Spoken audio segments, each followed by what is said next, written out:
À partir du moment où les services de renseignement russes me disent que patient Parfendom, l'Amérique planifie un mort, je prends ça au sérieux, sans réfléchir.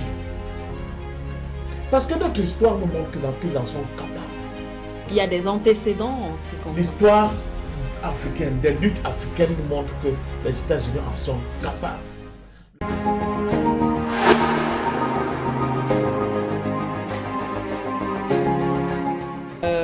Récits ou paragraphes, bien sûr, qui ont été annoncés ou alors qui ont été relayés justement par ce média russe. Patient Parfendom, nous connaissons l'histoire de mercenaires en Afrique. Nous connaissons l'histoire de certains dirigeants africains qui se revendiquent surtout panafricanistes, qui ont été assassinés. Nous savons également qu'il y a effectivement une guerre de communication, comme l'a souligné Abdulaziz Konaté, entre la Russie et l'autre bloc, on va dire le bloc de l'OTAN. Alors il y a cette information aujourd'hui. Est-ce qu'on pourrait dire que il est possible aujourd'hui, parce qu'il y a également la position des États-Unis qui crée quand même de l'ambiguïté. Les États-Unis avaient donné l'impression qu'ils sont pour un dialogue, par exemple, avec les autorités du Niger. Mais est-ce qu'on doit tout de même se méfier lorsqu'on tombe sur ce type d'informations? D'abord, il faut commencer à revenir sur ce que j'appelle les fondamentaux de cette nouvelle odyssée, de ce nouveau combat pour la libération de notre continent.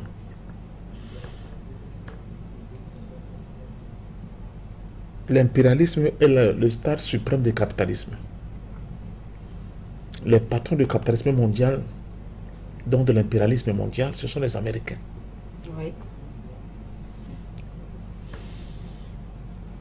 L'Afrique ne peut se sortir des griffes impérialistes que si elle reprend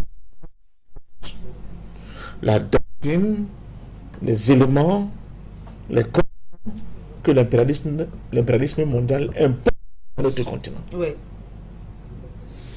Et par une doctrine, le tout n'est pas de dire on libère. Ce n'est pas la France en tant que tel le problème de l'Afrique.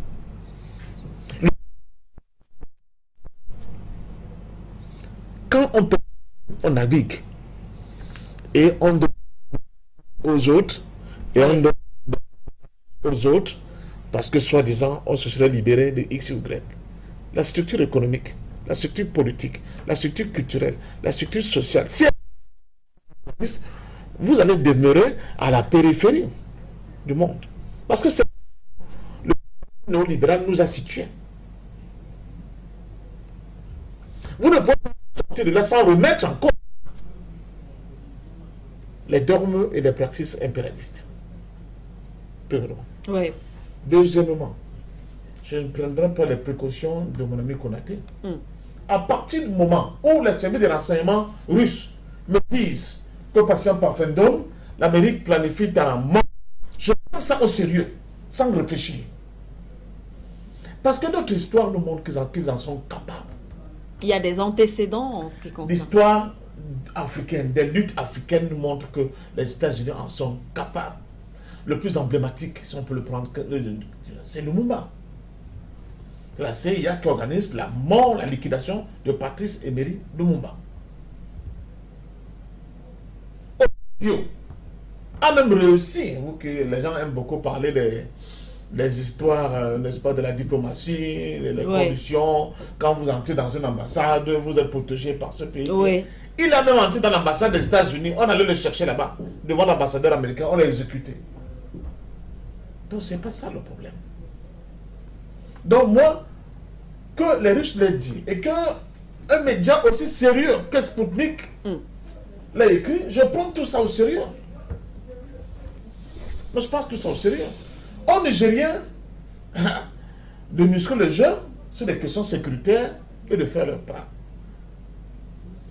Parce que là où ils sont déjà sur le viseur. n'est-ce pas, de ce sniper, excusez-moi, mercenaire, qui soit il est déjà formé, soit il sera formé bientôt et introduit au Niger. Ou bien on va le coopter parmi même les gens qui sont soi-disant en train de faire la révolution nigérienne. L'entourage du général? Mais évidemment, Mobutu ne sortait pas très loin. Non. L'Afrique, je reprends, j'insiste. L'Afrique qui veut se libérer de l'impérialisme occidental doit comprendre une chose. Elle doit la contraire à l'idéologie de s'en sortir. Sinon, nos semi-victoires là seront des victoires qu'on peut remettre en cause très rapidement. Et ça passe par des données simples. Il faut une meilleure organisation. Il faut une meilleure discipline. Il faut qu'on redéfinisse l'idéologie dont on veut se forger ou bien s'accaparer pour pouvoir nous libérer de cet impérialisme-là. On n'a pas mis 1 milliard de solutions. On l'a vu jusqu'à un passé récent, quand nos pays ne pouvaient pas dire non à la France. Pourquoi? Parce qu'il y avait des données simples. Vous n'êtes pas d'accord? Il n'y a pas de problème. On regarde le FMI, la Banque mondiale et tous les clubs de Paris, de Rome, on dit fermer les robinets financiers. C'est fini. On te met à genoux.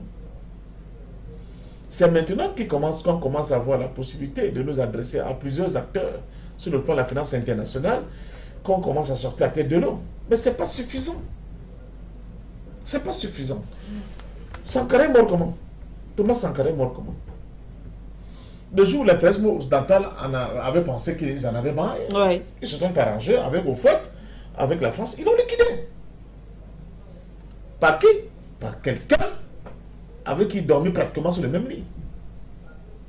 C'est ça là. Maintenant, on commence à mettre le doigt sur des problématiques qui fâchent pour notre continent.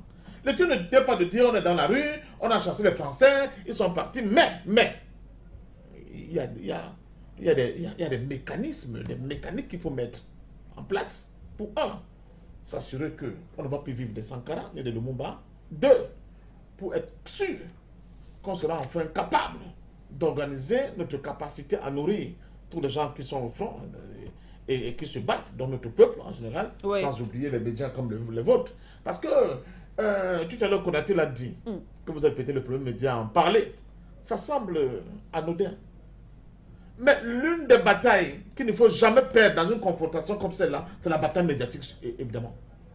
Oh, la bataille médiatique ne peut pas se limiter à dire au petit compte rendu du fait qu'il y avait 10 000 manifestants aujourd'hui. C'est pas ça.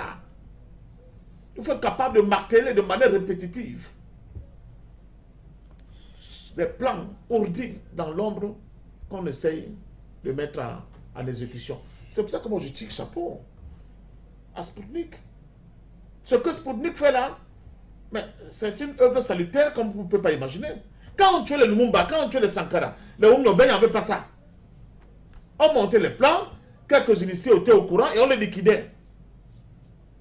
Dans une espèce de chape de plomb qui ne disait pas son nom. Maintenant, on peut en parler. On peut leur dire, nous savons ce qu'on est en train de préparer contre les dirigeants qui sont contre le fait que l'impérialisme occidental doit continuer à régner sur notre continent. Nous sommes au courant. Et vous serez responsables de ce qui pourra leur arriver. Le fait que cette guerre de l'opinion, on commence à la gagner, est extrêmement importante. Mais elle n'est pas suffisante. Elle est importante, mais elle n'est pas suffisante. D'où un appel. D'abord, je le dis pour tout le monde. Il y a des paliers dans notre quête de libération, il y a des paliers. Et différents paliers jusqu'à ce qu'on arrive à une certaine maturité qui va nous permettre d'oublier que quelqu'un puisse penser nous faire ce qu'il d'abord. Qu'est-ce que je raconte? Même la Russie, vous avez vu que à un moment donné, ça c'est quoi? Ils ont projeté assassiner Poutine. Oui, cela a été relayé quand même, oui, l'assassinat de Vladimir, le projet d'assassinat de Vladimir Poutine, tout à fait. Ce n'était pas de blague, hein? Oui, cela a été. Et nous, qui sommes-nous? Qui sommes-nous? Écoutez, moi je ne prends pas des choses comme ça là déjà. On dit il y aura le sommet des BRICS en Afrique du Sud. Oui. Poutine ira pas plus que la prétendue leur CPI a décidé de lancer un mandat d'arrêt. Comme la justice sud-africaine est encore des mains de leurs amis, ils disent que si Poutine met la pied là-bas, ils vont l'arrêter. On dit, mais ça va se passer comment? Qu'est-ce qu'ils peuvent faire? Et puis, curieusement, dans une ruelle très importante de Johannesburg, il y a une explosion d'une conduite de gaz semi-oléoduc pratiquement, qui explose, détruit complètement la ruelle. Et même les immeubles avoisinants, ceux qui n'étaient pas très solides. J'ai regardé ça, j'ai dit, ah, ça me rappelle l'assassinat d'un juge italien. Imaginez donc, un chef d'État qui emprunte une rue comme ça, qui est piégé par un... Même nous l'a dit qu'on mettait une mini-bombe. Vous croyez que vous avez assuré toute la sécurité, mais le temps de son cas repassé, on actionne le truc, bon, c'est fini. La mafia a assassiné un juge italien comme ça. Donc ne pensons pas que quand les services de renseignement aussi importants que ceux de la Russie vous disent, là, il y a un projet de liquider les leaders nigériens et peut-être d'autres plus tard, on commence à épiloguer que est-ce que c'est vrai, est-ce que ce n'est pas vrai, non. Prenons ça pour ce que cela vaut. Parce que dans notre histoire, il y a eu des liquidations de ce genre. Il y a eu des liquidations de ce genre. Les Kadhafi, vous croyez que c'est quoi? Le Kobe, vous croyez que c'est quoi? Le Lumumba, vous croyez que c'est quoi? Le Samoura Machel, parce que peut-être on parle beaucoup de gens connus. Le Samoura Machel, comment il a été liquidé? Barthélemy Boganda. Donc quand les gars là décident que nous ne voulons pas de ça, nous allons régler ton compte, il faut en tenir compte. Et il faut en tenir compte surtout, il faut qu'on muscle le jeu aujourd'hui en créant une espèce de bouclier. Oui. Et ce bouclier, c'est qui? C'est le peuple. Et ce peuple doit être comment? Organisé, éduqué, discipliné. Avec une véritable idéologie qui doit nous conduire à notre souveraineté et à notre indépendance réelle.